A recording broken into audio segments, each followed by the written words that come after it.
약 바이러스 전문가인 관리 교수가 연구팀을 이끌고 우한을 방문했습니다. 우한 폐렴의 원인을 규명하기 위해서였습니다. 하지만 그는 다음날 바로 홍콩으로 돌아갔는데 이후 중국 경제지 차이신과 충격적인 인터뷰를 했습니다. 저는 전염병 백잡노장입니다. 대부분 전염병은 통제 가능했기에 두려웠던 적이 없습니다. 하지만 이번에는 두려웠습니다.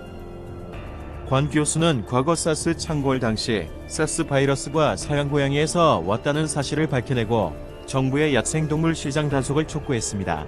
사스의 추가 확산을 막는데 큰 역할을 한 겁니다. 그런데 관 교수는 이번에는 나는 탈영병이 되는 것을 선택했다면서 우한 폐렴은 이미 통제 불능 상황이라고 말했습니다. 그는 보수적으로 추산해도 감염 규모는 최종적으로 사스보다 10배는 클 것이라고 예상했습니다. 이는 우한을 다녀온 전문가가 지금까지 내놓은 가장 강력한 경고입니다.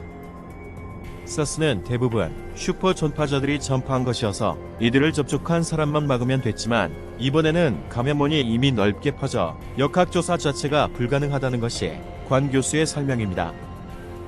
그는 우한의 연구기관을 찾아갔지만 문전박대를 당했고 바이러스의 진원지인 화난 수산 도매시장도 폐쇄되고 바닥이 씻겨져 증거 수집이 어려웠다고 말했습니다. 우한 정부가 연구에 협조하지 않아 어느 생동물이 바이러스를 옮겼는지 알아내는 것이 어려워졌다는 겁니다. 그는 이곳은 방역 전문가를 환영하지 않는 것 같다고 말했습니다. 관 교수는 특히 우한은 무방비 도시였다는 점에 우려를 나타냈습니다. 우한에 갔을 때 한절의 시장을 방문했는데 시장의 위생 상태가 열악한데도 마스크를 쓴 시민을 보기 드물었다는 겁니다. 공항에는 단체로 관광을 떠나는 사람들이 많았으며 바닥은 소독도 하지 않았고 손소독제가 비치된 곳은 스타벅스 뿐이었다고 말했습니다.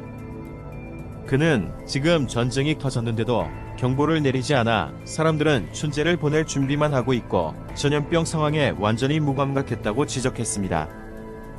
관 교수는 중국 당국의 봉쇄 조치가 너무 늦었다면서 무력감과 두려움을 호소했습니다. 이미 많은 우한 시민들이 설을 앞두고 고향으로 돌아갔기 때문입니다. 그는 그 사람들이 고향에 돌아갈 때 바이러스를 전국 각지로 가져갔다면서 설 연휴부터 환자가 급증할 가능성을 제기했습니다. 앞서 이달 초 중국 당국이 사람 간 전파가 없다고 주장할 때도 관 교수는 말장난할 때가 아니다라면서 우려를 나타낸 바 있습니다. 그는 당시 이미 우한 폐렴의 전파 양상이 사스와 매우 유사하다고 강조한 바 있습니다. 2002년 11월 중순 첫 사스 환자가 발생했고 그 이듬해인 2003년 1월 말 첫 슈퍼 전파자가 출현한 점을 감안하면 설 이후 전 세계가 또 한 번 전염병 공포에 떨게 될 가능성이 있는 겁니다. 중국 당국은 사실 관 교수를 오래전부터 눈의 가시처럼 여기고 있었습니다. 관 교수는 2005년 캐나다 언론과 인터뷰에서 조류 독감이 중국 전역에 퍼졌다고 말했다가 실험실을 폐쇄당했습니다. 이번에 관 교수를 인터뷰한 차이 씨는 관 교수가 우한에 간 적이 있다면 스스로 격리해야 한다고 말했다는 제목을 뽑았는데 정부의 검열을 우려했기 때문으로 보입니다. 중국 포털 사이트들은 바이러스 진원지가 이미 증거인멸됐다는 제목으로 고쳐 해당 기사를 전제했지만 결국 하루 만에 모두 삭제됐습니다. 최근 중국 당국은 우한 폐렴 환자가 급격히 늘어나자 올해 84세인 사스테치 영우 중난산 교수를 우한으로 급한 후 그를 통해 사람 간 전파 사실을 처음 공식화했습니다. 이후 중국 관영 언론들은 우한으로 가는 고속철 안에서 눈을 감고 있는 중난산 교수의 사진을 일제히 게재했는데 중 교수를 내세워 대중을 안심시키려는 의도였습니다. 하지만 중난산 교수가 더 이상 언론과 인터뷰를 하지 않을 것이란 소식이 흘러나왔습니다. 홍콩 침례대학 위추로의 교수는 페이스북에서 중 교수가 향후 우한 폐렴이 어떻게 발전할지 아무도 모른다는 말을 남겼다고 전했습니다. 한편 한국에서는 우한에서 근무하던 55세 한국인 남자가 22일 저녁 김포공항을 통해 귀국하던 중 검역 과정에서 두 번째 확진 환자로 판정받았습니다. 안녕하세요. 야쿠르트입니다. 얼마 전에 겨울의 마지막 절기라는 대한이 지나갔습니다. 이것만 지나면요 곧 따뜻한 봄이 올 것만 같은데 아직은 겨울이라 그런지 확실히 감기 환자분들 되게 많습니다. 지난번에 쌍화탕 영상도 그렇고 독감 영상도 그렇고 제가 소개를 해드렸잖아요. 근데 이렇게 독감이나 감기랑 싸우는 것도 너무너무 힘든데 지금 또 한국에 우한 폐렴이 상륙했다 그래가지고 이만저만이 아니네요 정말.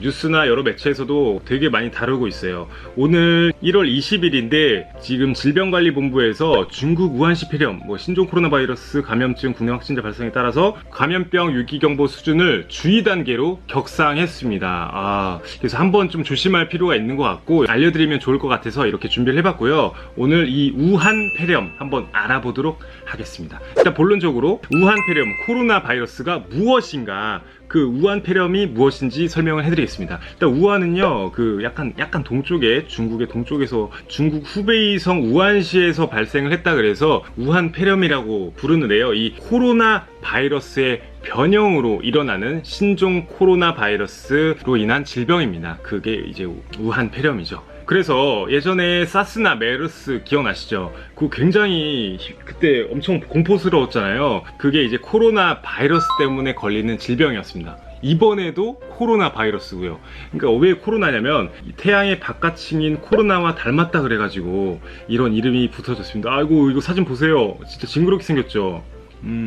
근데 문제는 생긴 거는 중요한 게 아니고 이 코로나 바이러스에 아직까지 치료제가 없다는 게 문제예요. 신종플루는요 그나마 타미플루라는 치료제가 있었지만 코로나 바이러스에는 아직까지 치료제가 있지는 않습니다. 굉장히 무서운 얘기 아닙니까? 그러니까 빨리 조치를 조금 취하는 게 되게 중요하겠죠. 자, 두 번째 신종 코로나 바이러스는 어디서 왜 발생했을까요? 한번 알아보겠습니다. 자, 이게 주로 동물 간에 감염되는 바이러스가 코로나 바이러스예요. 하지만 변종이 발생되면 사람에게 감염이 되기도 합니다. 이번에도 되게 문제가 되는 게 우한 폐렴의 초기 환자분들이 중국 우한시에 어떤 수산물 시장에서 일하거나 방문한 이력이 있는 사람들이라고 합니다. 그 시장에 약간 징그러운 게 각종 동물들을요 산채로 막 판대요. 근데 이제 냉동 고기보다 그게 싱싱하다는 이유로 살아있는 동물을 막 그 자리에서 죽여서 그대로 판다고 하네요. 되게 조금 왜 그런지 모르겠는데 어쨌든 정확한 발생 원인은 아직까지 파악이 어렵지만 이때 감염된 사람들끼리 접촉을 통해서 전염이 됐고 또 이제 중국 사람도 엄청 많잖아요. 그러니까 막 동남아 지역, 막 이제 유럽 쪽도 가고 우리나라도 오고 이렇게 방문하면서 난리가 나게 되고 우리나라까지 결국 퍼지게 되었다. 이렇게 추측을 할 수가 있습니다. 근데 이제 문제가 이제 우리나라의 최대 명절 설이잖아요. 그리고 중국도 마찬가지로 설날입니다. 중국의 그 많은 사람들이 우리나라에 방문해서 휴가를 즐길 걸 생각하면은 진짜 조금 오싹하지 않나요?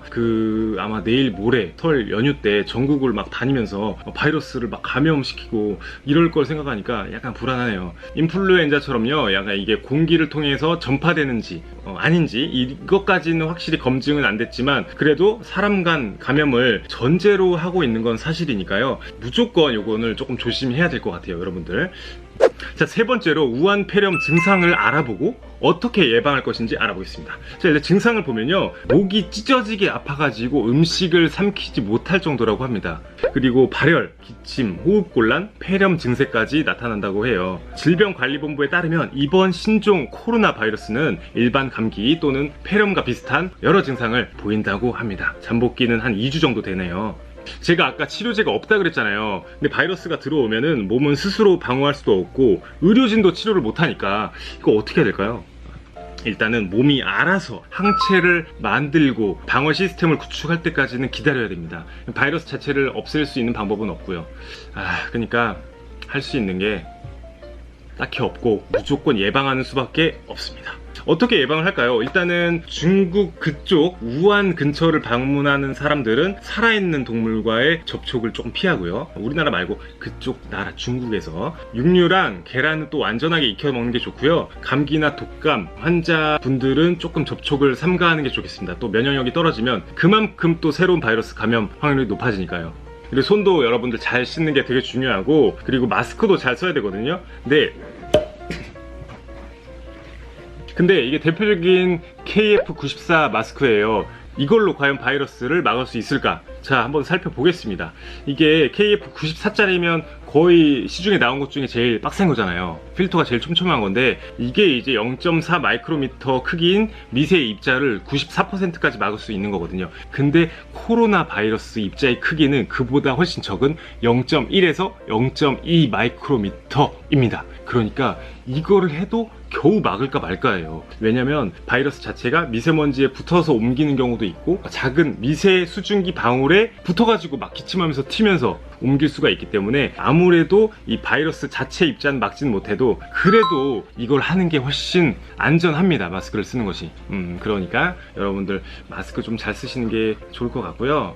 자, 마지막으로 질병관리본부 예방행동 수칙 한번 쭉 훑어볼게요. 요렇게 들어있고, 이거 피하기, 마스크하고 14일 이내 중국 방문 후에 14일 이내 증상 발생했다면 질병관리본부 콜센터 1339와 꼭 상담을 하시면 좋겠습니다. 이런 질병이 되게 유행할 때마다 저도 그렇고요. 베이징대 제일병원호흡기과의 왕 주임 교수는 지난달 31일 전문가 크롭을 이끌고 우한을 전격 방문했습니다. 중앙정부의 위탁을 받고 현지 상황을 알아보러 간 겁니다. 중국 당국은 왕 교수와 전문가팀이 우한에서 돌아와서야 폐렴의 원인을 신종 코로나 바이러스라고 발표했습니다. 그만큼 왕 교수는 중국 정부의 신뢰를 받는 전문가로 알려졌습니다. 이후 왕 교수는 인민일보 등과 인터뷰를 갖고 많은 환자들이 건강하게 퇴원했다, 전염병 예방과 통제가 가능한 상황이라고 거침없이 말했고, 중국 매체들과 홍콩 친중 언론들도 그의 발언을 대대적으로 전했습니다. 우한 폐렴도 왕 교수의 말을 듣는 건지 이달 초 59명으로 늘었던 환자는 왕 교수의 발언 이후에는 놀랍게도 41명으로 줄었습니다. 또 홍콩과 대만 등 주변 지역에서 의심 환자가 속출했지만 중국 내에서는 우한을 제외한 다른 지역에서 의심 환자가 한 명도 발표되지 않았습니다. 이 때문에 우한에서는 환자 가족을 포함해 마스크를 쓰는 시민이 드물었고, 역과 공항에서 체온 검사도 하지 않는 등 폐렴 확산을 막기 위한 아무런 조치도 취해지지 않았습니다. 우한시 한 지역에서는 심지어 설을 앞두고 4만 가구가 한자리에 모여 대규모 잔치를 벌이기까지 했습니다. 하지만 왕 교수가 인민일보와 인터뷰를 가진 직후 영국 연구팀은 우한 폐렴 환자가 중국 공식 발표보다 40배 정도 많은 1,700명 정도에 이를 것이라고 추정했습니다. 이 때문에 각국의 경각심이 높아지기 시작하자 이번에는 세계보건기구가 중국을 돕고 나섰습니다. 세계보건기구는 성명을 통해 사람 간 전염에 대한 명확한 증거가 없다며 우한에 대한 여행자 명령도 내릴 필요가 없다고 주장했습니다. 중국 공산당은 현재 각종 유행기구에 침투한 상황이지만 그중 세계보건기구는 가장 먼저 침투에 성공한 유행기구로 알려져 있습니다. 지난 2006년 홍콩 보건부 장관을 역임한 마거리 첸이 세계보건기구 사무총장에 선출됐는데 중국이 아프리카 국가들을 투표에 동원한 덕분이었습니다. 이후 마거리 첸은 중국에서 조류 독감이 대규모로 유행할 때도 중국의 대응을 높이 평가했고, 베이징 장기 이식 대회에 참석해 중국 공산당이 8원 공수련자를 대상으로 진행한 강제 장기 적출을 은폐하는데 일조하기도 했습니다. 하지만 사람 간 전염이 없다는 왕 교수와 세계보건기구의 거짓말은 곧 들통났습니다. 태국을 시작으로 일본, 한국 등 주변국에서 확진 환자가 속출하고 이들 중 일부는 우한 수산물 시장을 다녀간 적이 없다고 진술했기 때문입니다. 더 극적인 것은 중국 당국과 함께 거짓 선동을 일삼던 왕 교수 본인도 우한 폐렴에 걸렸다는 사실입니다. 최근 웨이보에는 왕광파 주임이 환자를 진찰하다가 당하고 말았다, 의료계는 단결하여 힘을 모아야 한다는 게시물이 올라왔습니다. 그 직후 홍콩 육선 텔레비전이 즉시 왕 교수 측과 연락해 왕 교수가 격리돼 치료받고 있다는 사실을 확인했습니다. 이를 두고 해외 중화권 언론들은 왕 교수가 우한 폐렴이 통제 가능하다고 발언한 지 10일 만에 자신도 감염됐다며 중국 당국의 전염병은 폐해를 비판하고 있습니다. 게다가 중국은 지난 주말 베이징 외곽에서 환자 2명이 발생했다고 발표했는데 베이징 한복판에서 감염된 왕 교수의 사례는 포함시키지 않은 것으로 확인됐습니다. 중국 내 사스 연구 1인자로 불리는 왕 교수가 우한 폐렴에 걸리면